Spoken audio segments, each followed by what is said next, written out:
Hey everybody, it's Cindy Teevens here from the Ego to Enlightenment workshop. We're starting a brand new workshop on everything from ego to enlightenment. Any questions you ever wanted to know, any answers you ever had that were never answered for you, you can ask anything here, absolutely anything. And we have a couple questions ready for tonight. And the main topic for tonight is Ekchart Tolle's The Pain Body Explained.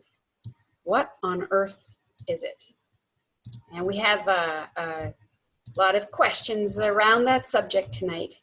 And we had one member say, yes, after reading Eckhart's books, I've wondered exactly what he was talking about. And I had just left it on the we'll understand it later shelf.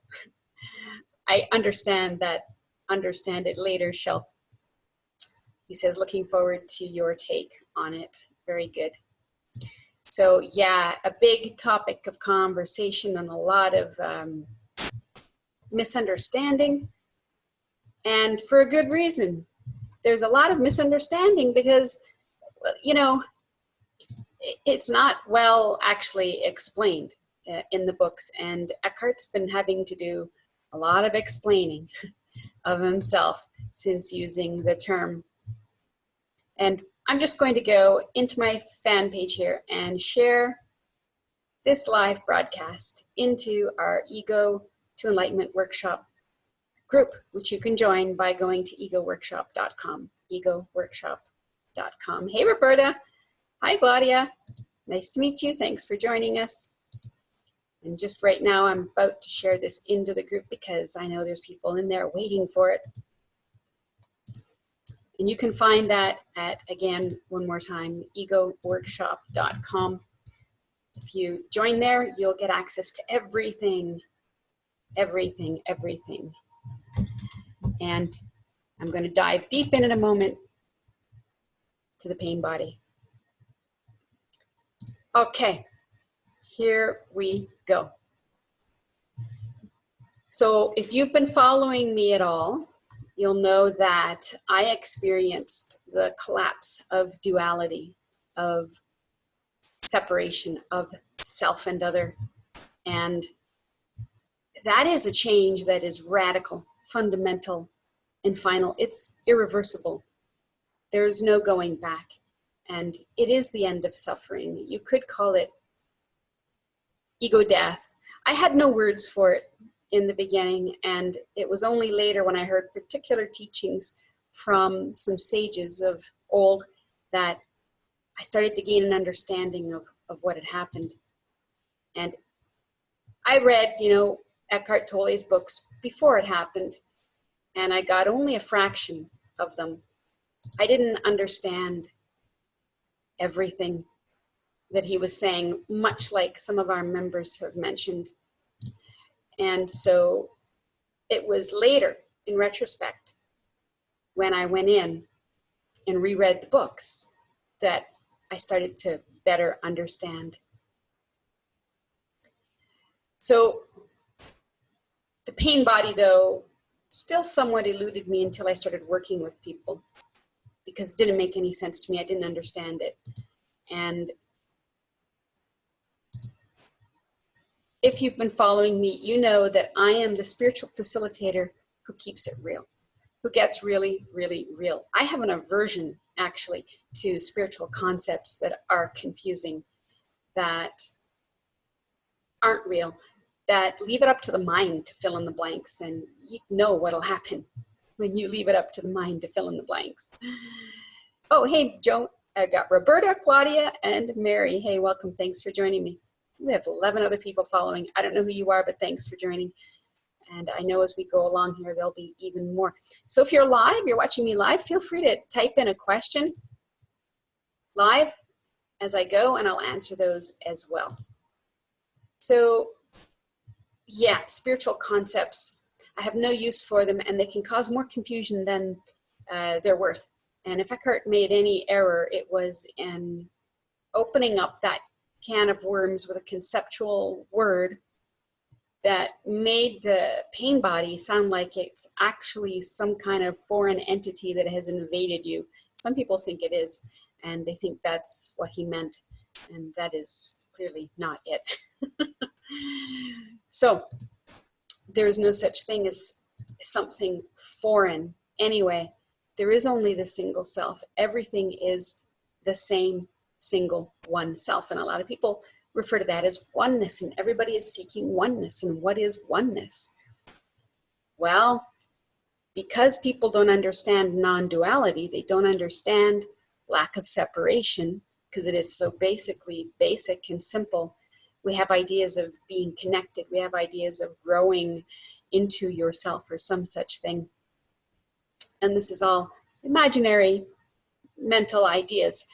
And that's what mind does. It fills in the blanks when we don't know the actual truth. It's very easy for a thought to fill in for us. Too easy. And so we can't just accept any old thought that comes up. We need to check the truth of it. We need to get real. And that's what I'm all about.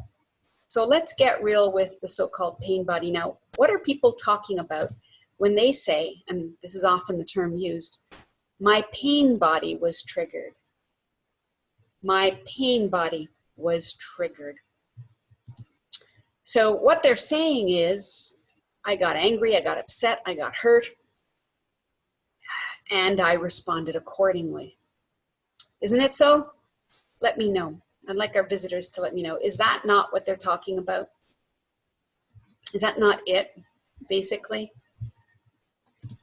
That I felt hurt or angry or whatever variation of bad feeling, and I acted accordingly. And when that happens in retrospect, we look back on it and we have all kinds of wisdom that comes to us after the fact, right? After this little explosion of emotion. And we say, I don't know what happened. I have more wisdom now in retrospect than what was going on in the moment. And so, what is that, right? Because in retrospect, you know, wisdom is 20/20 and vision is 20/20. We try to explain and we think, I don't know, something took me over. I just don't know what happened. Hey, Dominic. And what we need to do is pay attention. Okay, to pay attention to find out what actually happened. Don't just form an idea about it. Pay attention during the moment, not just after when we try and figure it out, because mind will fill in the gaps again, right? Make up all kinds of stories and concoctions that really don't actually help you. And so what goes on in those moments?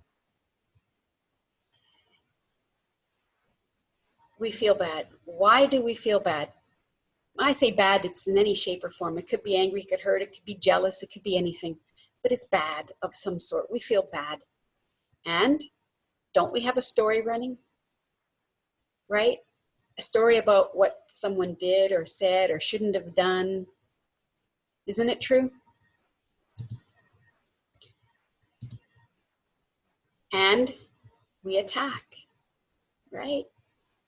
Quite often we attack. What is that about? We attack what? Whom? We have a story running, but the thing is we don't usually notice it, right? I talk a lot about the movie in the mind. And if this is the first time you've heard it, my apologies. You're going to learn a lot about it in the Ego Workshop. But the movie in the mind is basically, it's not just a story. It's not just a thought. It's a lot bigger than that. And that's why we get lost. We get lost in it. It's pictures in the mind. It's movies in the mind. It's memories. It's thoughts. It's ideas. It's hopes. It's beliefs. It's the past. Things from the past that we project and fear for the future or the present. And the pain body is really a triggering of all that stuff that is stored. And it all comes up really fast, doesn't it? You could be perfectly fine and somebody says something that would have set anybody else off. But there you go. And you are full on in an explosion of some sort.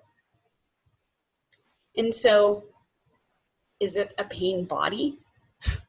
There might be pain in the body because, you know, you're feeling bad. It doesn't feel good. It's not a thing, though, within you. It is a memory. It is associations. It's actually the body doing the thing it's supposed to do masterfully. The body is supposed to respond to a threat, to if you passed by a same cave and there was a lion in it once and you survived that, the body is supposed to let you know, hey, you're in the same place. And it should respond to alert you. But the message is pay attention. That's the message. We don't usually get that message. What we're believing is the past memories, stories, images, pictures, feelings, smells, tastes even. And we have this response that comes up very, very quickly. And because it comes up very, very quickly, and it's very, very powerful, we think it's real. We think that this movie that we are playing, that we're seeing playing in the mind, is real and true. And it is running temporarily. It wasn't there a minute ago, but it's running now. The movie is. But the movie is not the reality. And this is what we need to wake up to. When you are watching the movie in the mind so intently, with all of your powers, and we're going to talk about the 5 powers you were born with that you don't know you have, and because you don't even know you have them, they run on autopilot, and you misuse them, and they go haywire. They cause all kinds of problems in your life. And so when this happens, and you can build very powerful responses to things. This is the masterful ability of the body mind to function at such a high level, it goes on autopilot. It's sort of like a skier going down a hill, right? They hit a bump. Well, their body responds automatically to that. There's no thought involved because there's no time for thought. It just happens. And the error, gross error that we make is to think that because we're having this response that the movie is the reality and the movie is real and true. When it comes to a mountain bump, yes. There is no mind involved. There is just an automatic response. When it comes to people and relationships, no. Absolutely not. We must discern the difference between the movie in the mind and the reality, what's real. And when we don't do that, we are unconscious to the reality and fully absorbed and intent on the movie.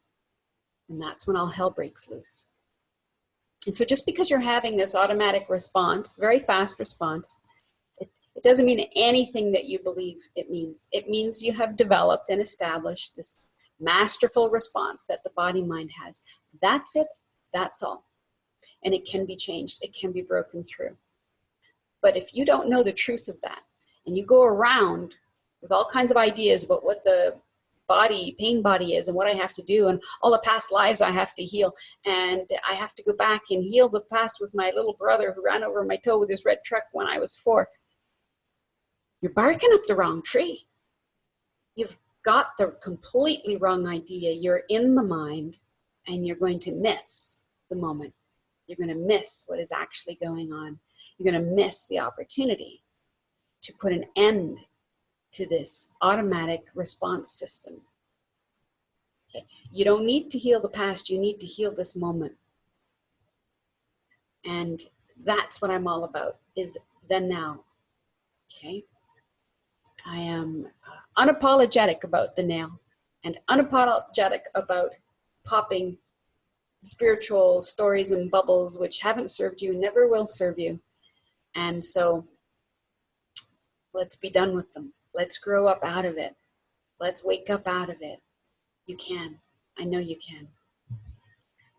Somebody who's been taking my course for a while came in and gave their idea of what they thought the pain body might be. I was quite impressed.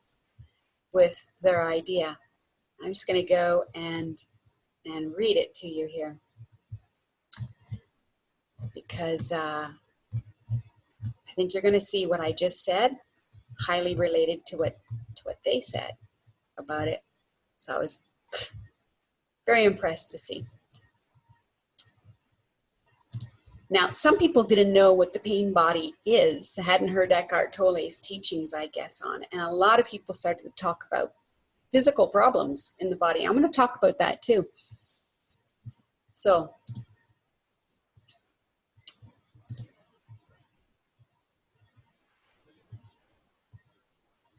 here we go. Someone said, my understanding of pain body is that through negative experiences, we pick up emotional scars or pain. Okay, right there we have a spiritual concept.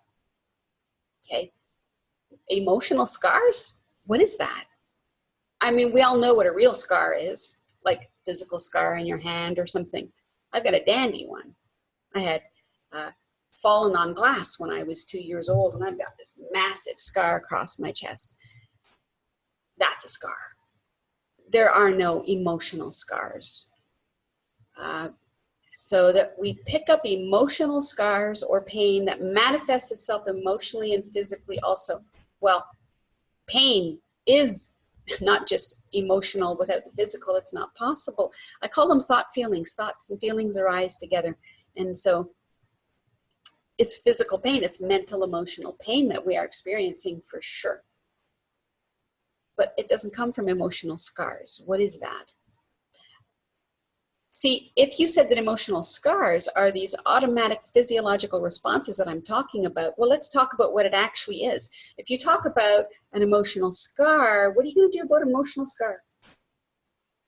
You're going to get some surgery to, some surgery to remove the scars?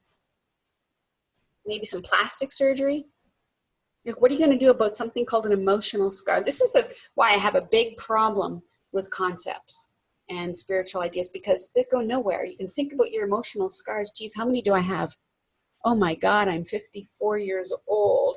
I've got to go back and clear up every upset you've ever had, because these are all emotional scars stored somewhere in the body. No, they're not.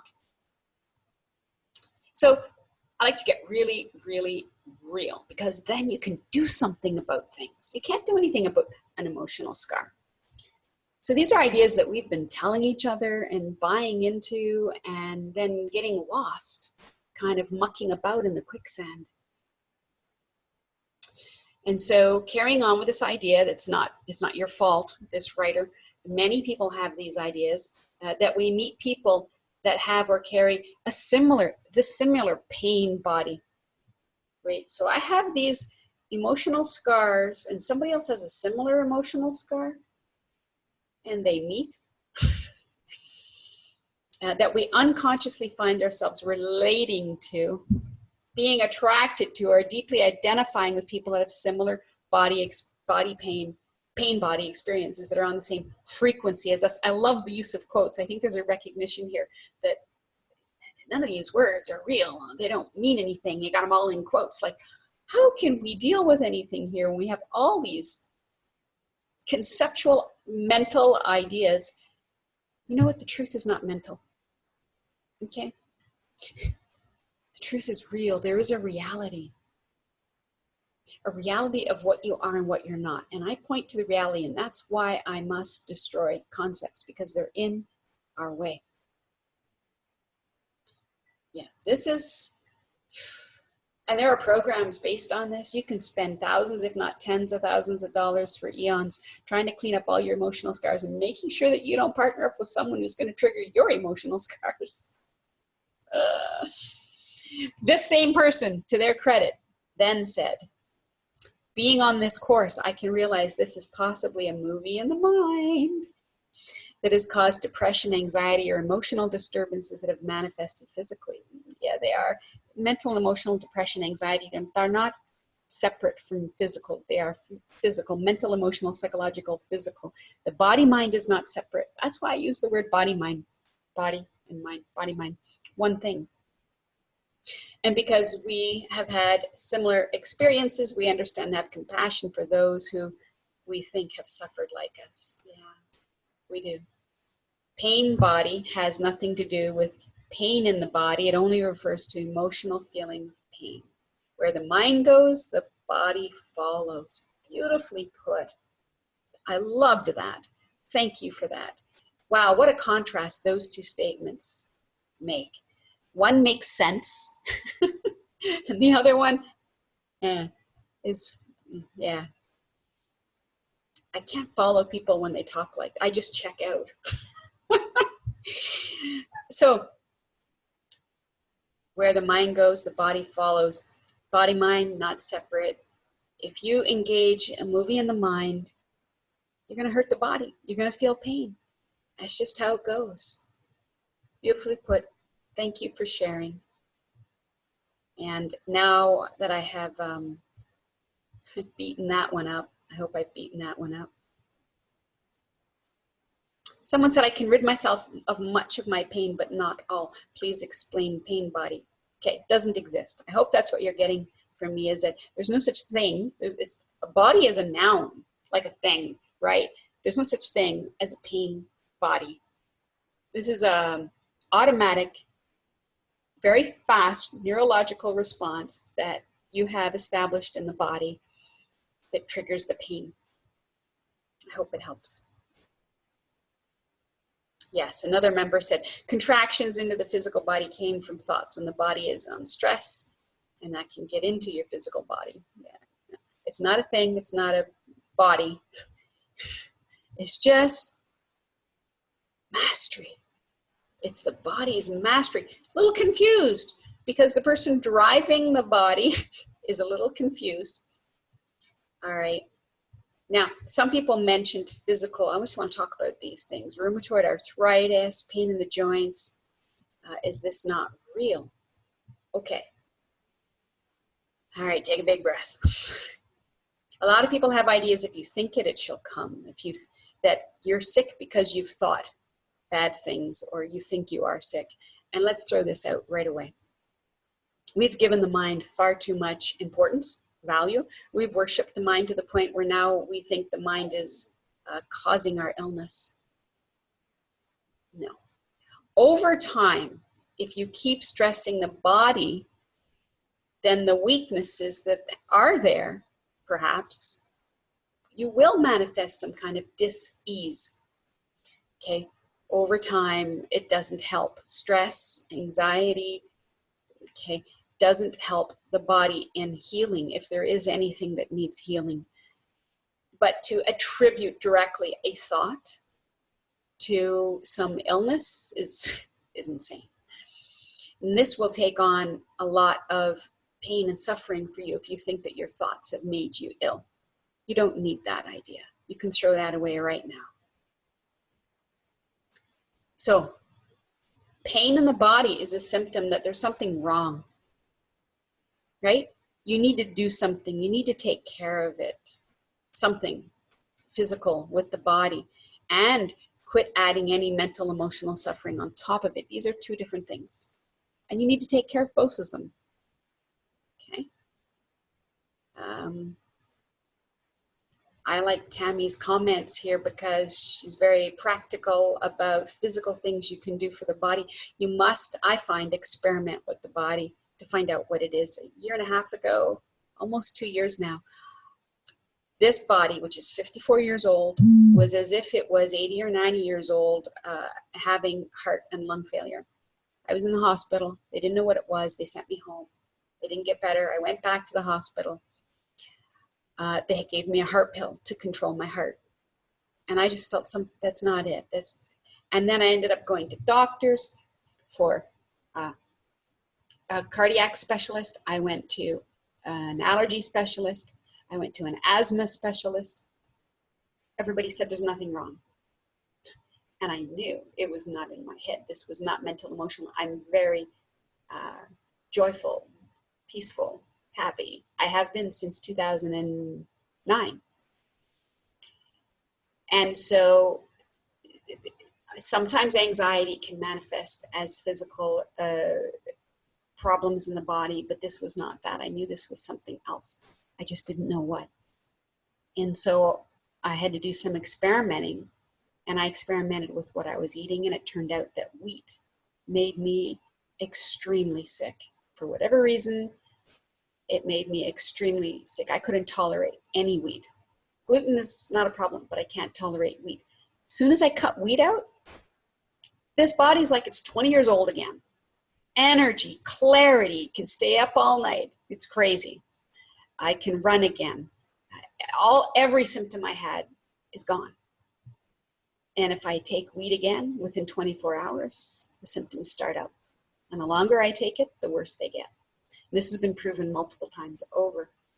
And so you need to do both. Take care of the body and take care of the emotions, the mental, emotional emotions. Clean them up, deal with them differently, but deal with them together. Okay? No, your mind didn't cause and create it. Throw these ideas out.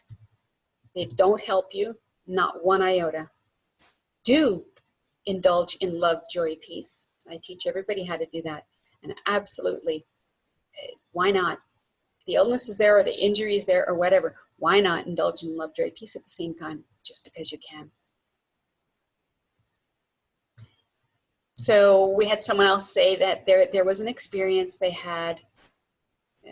I'm not going to tell the whole story here. Basically, they were shopping, and the husband was going to lift something heavy, and the wife said, "Wait, that's heavy. Don't do it by yourself. You could hurt yourself. Let me help you." He says, "It's fine. I'll do it all the time." And he removes the wagon. And I tell him we can't be having him get hurt, as he does so much of the physical things that need to be done that she can't do due to health. He says, "I do it all the time." And he starts walking away, gets maybe 50 feet from the car and says, "Oh, ow. I think I actually may have hurt myself on that one." So the question is, they were discussing the mind. And they said, "Do you think he still would have hurt your back if I hadn't said that to you?" This is a total mind thought. You must throw it out. This is a movie. You know, to hold the idea that because you speak something, it happens, it's very dangerous. It builds the ego up in a big way. Whether that's a good thing or a bad thing, okay? Mind is a master matcher, and it will match up things and imagine things and take on responsibility, claim, and blame. And that just boosts the ego. Okay, we're going to talk lots about ego, because here we are in the Ego to Enlightenment workshop. So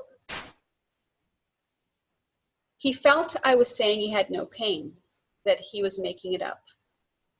That's what some doctors maybe imply, or what's what some people think doctors are implying. But she says, I explained my reasoning for asking was about how the mind can or does take a thought or suggestion and make the body feel more. So I want to make this person's in my program, and I want to make a clarity here. I want to define something here. The mental emotional pain that you feel is not the same as the physical pain that you feel. It can be worse, but it is not the same. You can do the shift and you can remove the mental, emotional, psychological pain, but the physical pain that's there in its purity will still remain. As long as there's a problem with the body, that physical pain will remain. So it's not the fact that she spoke and said, "Oh, did you maybe, I shouldn't have said that, and then maybe you wouldn't have hurt your back or wouldn't hurt as much." No. He can remove some mental, emotional pain around there if there is some in it. But if there's been actual injury to the back, there's injury to the back. There's going to be pain, and for a good reason, so that you can take care of it. Pain from the body is a message that you must pay attention to, that you must take care of. Now that there has been some damage to it, you can remove any mental, emotional, but until the body is healed, there will be the pain. So I had a friend who recently fell off a horse. Very serious damage to the back. And couldn't move one iota, had to sit straight in the couch, couldn't lay down in bed, and was like that a week. with ice packs. And every time there was an attempt to move, there was a spasm, a contraction that was excruciatingly painful. And so the body was saying, don't you dare move this injury. This needs healing. And every time you move it, you're going to damage it more. So don't you dare do the thing that hurts you. And that's what you should be doing with the body once it's been injured. Do not hurt it further. Do everything you can to take care of it. Pay attention to that. And I suggest you do the mental emotional work to remove any suffering around that. You know, oh, how could I have done that? That's so silly. Now I have to stay on the couch. Oh, what did I do? Blah, blah, blah. Including ideas like, oh, if you hadn't said don't fall off, maybe I wouldn't have. Throw it all out. Throw out the trash. It's all trash. Okay. You didn't cause his pain to be hurt. You didn't cause his back to be hurt by saying so. And you didn't make it worse by saying so. But now it's time to take care of the body and the mind. Tammy says, you said questions on the pain body. I understand physical pain, basically to help keep us from getting physically hurt. Yes, but I don't understand mental pain. And that's, you know, very beautiful thing to say, very honest thing to say. Even if you've had mental emotional pain, you probably don't understand it either.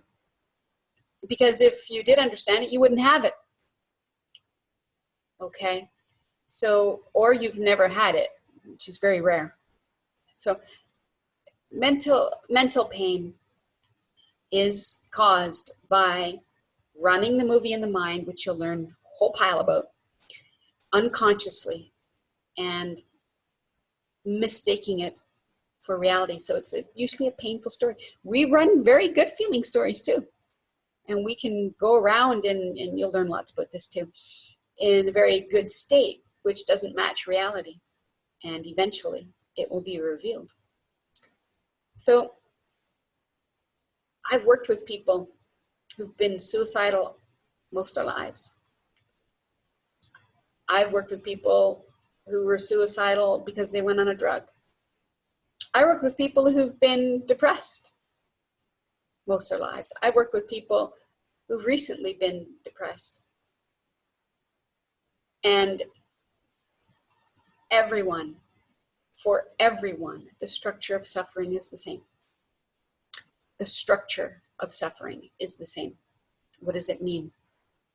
It means the mechanics, the mechanisms that cause suffering is the same. It doesn't matter what kind of suffering it is. It doesn't matter if it's because of something that happened when you're a child. It doesn't matter if something had happened as an adult. It doesn't matter if it was financial, if it's relationship or physical health. It doesn't matter. Mental, emotional suffering has a structure that is the same for everyone. And that's what I teach in my Ego to Enlightenment workshop.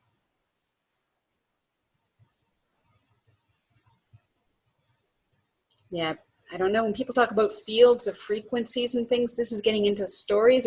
It's just nothing here to grasp. It's no wonder people are feeling lost with their spirituality. There's nothing here to get teeth sunk into with stories and concepts and words. And it's all just make-believe, trying to fill in the gaps because we don't know what's going on. Well, we're going to find out.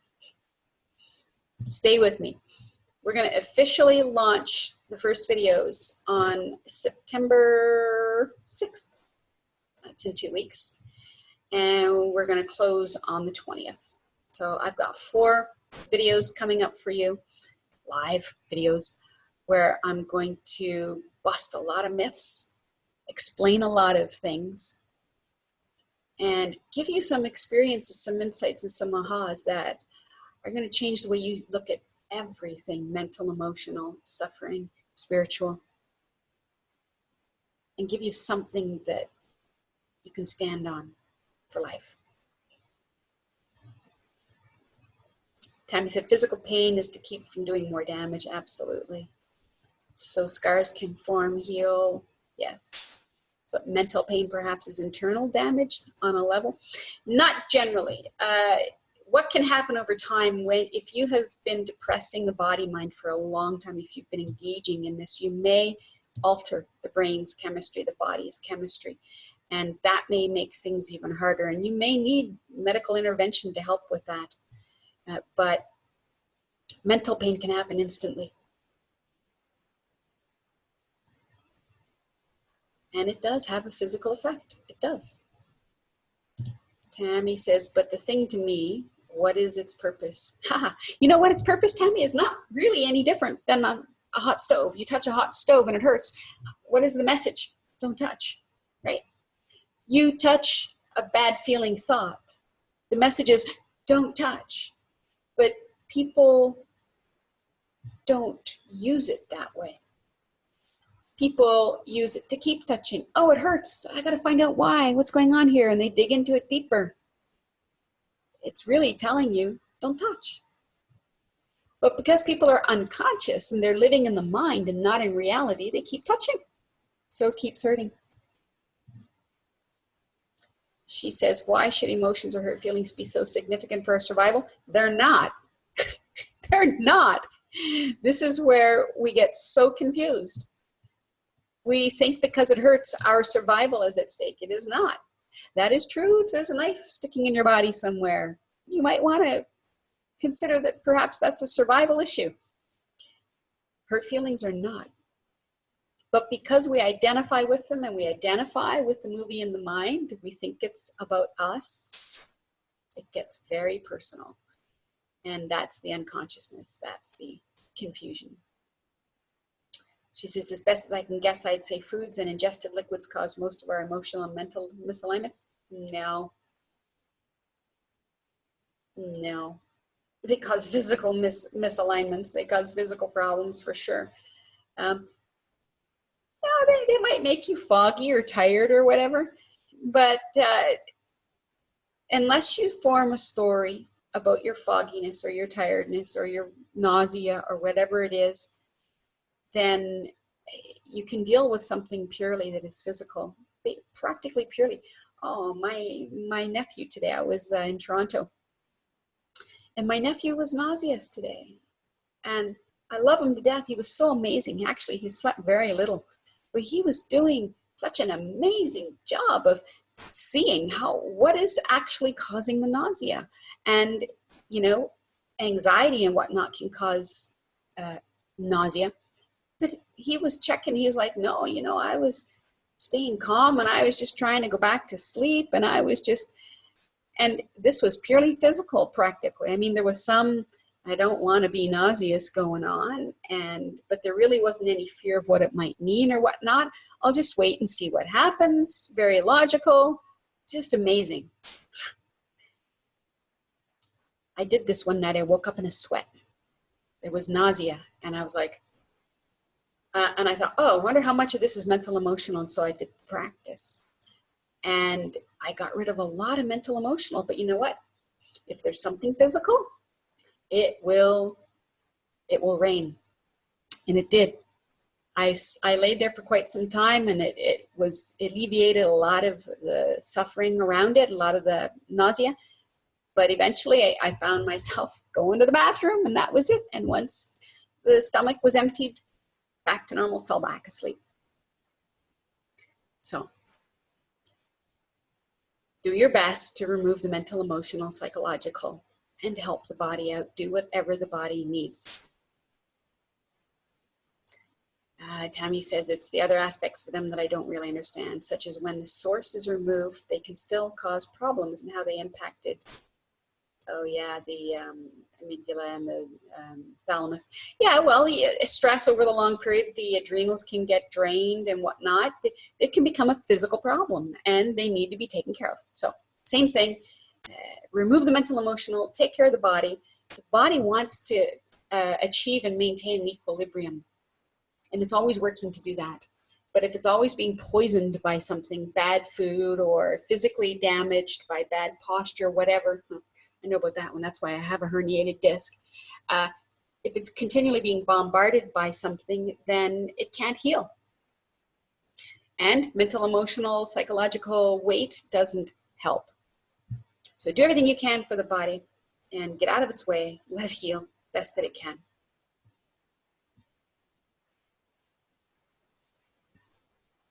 So anybody live have any questions on anything I've been talking about here? And see if there's any other comments or questions.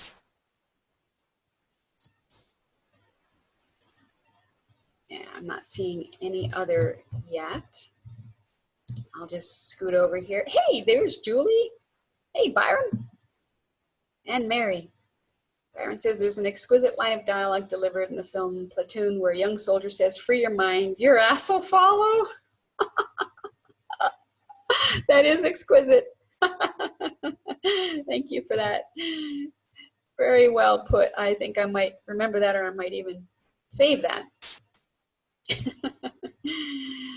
Yes, yes, and yes. And you know what? The reverse is true also.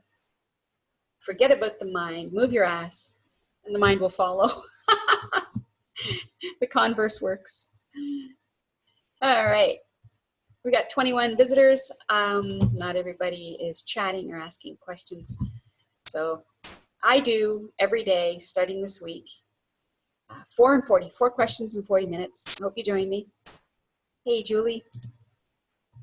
And if you can't join me live when I do them, certainly leave a question. Hey, Lanny, aloha. Leave a question in the group Ego Workshop. You can join me at egoworkshop.com. If you think anything in this video is of value for anybody, please feel free to share it. You can share it, not from the group, but from my page you can. And invite people to the egoworkshop.com. It's just egoworkshop.com. And they can join there and they can get everything. I'm going to be publishing a schedule. There's going to be all kinds of stuff going on. There's going to be contests. There's going to be prizes. So I hope you join me. We're going to cover a lot of stuff, go in depth. People get shifts and transformations out of this. The ones who participate get the most out of it. And so I hope you participate. And this is your opportunity to ask questions. I don't work one-on-one with people anymore. So this is sort of a way you can cheat around that. I hope you take advantage of it and ask whatever you want about anything from ego to enlightenment. Look for the 440s. The schedule will be published soon in the group. Join us in the group. Invite your friends into the group. You have the power. I've deputized you. You have the power to allow people into the group, be it your friends or strangers. But just try and keep the riffraff out. Try and keep the trolls out if you can. If you're not sure, leave people alone and we'll check them out and bring them in. We like to keep the positive people here. We really do have a very tight community with people who are very supportive, very compassionate, and we have a kindness code that says it's okay to disagree, but not to be disagreeable. So always come from a positive place of respect and support, and you fit right in. And because I take care of this community and I don't let any disagreeableness or negativity get in the way. We have some people here who have had traumatic experiences, and this is a safe place. Okay. I hope you come in, click on the announcements in there because we have important stuff in there. If you want to follow along, you better change your settings in the group. Otherwise, you're not going to see stuff. And there's a little image there of how to do that because Facebook hides really good stuff from you. And as well, we have units to follow. These are basic things. All the good stuff I post under the units, so it's easy to find. And as we go, we're going to put all our replays up there. We have all kinds of powerful material. We've got the top 5 spiritual myths buffs that I do there, some videos there. And so come on in, indulge, grab what you want, leave comments, leave a question, and please do answer the survey we've got going. I want to know, what's your #1 spiritual challenge? Because you know what? We're going to take the top 10 and I'm going to talk about all of them. So get your vote casted. Choose one. Some people say, well, I have many. No, choose one, the most important one, please. We got to find out what's number one. And I'm going to reveal it during these live broadcasts that I'm going to do. So please come on in, cast your vote, cast your questions, and I'll see you here every day for 4 questions in 40 minutes or less. And until then, I urge you to keep it real and enjoy yourself. Thanks for joining me today. See you next time.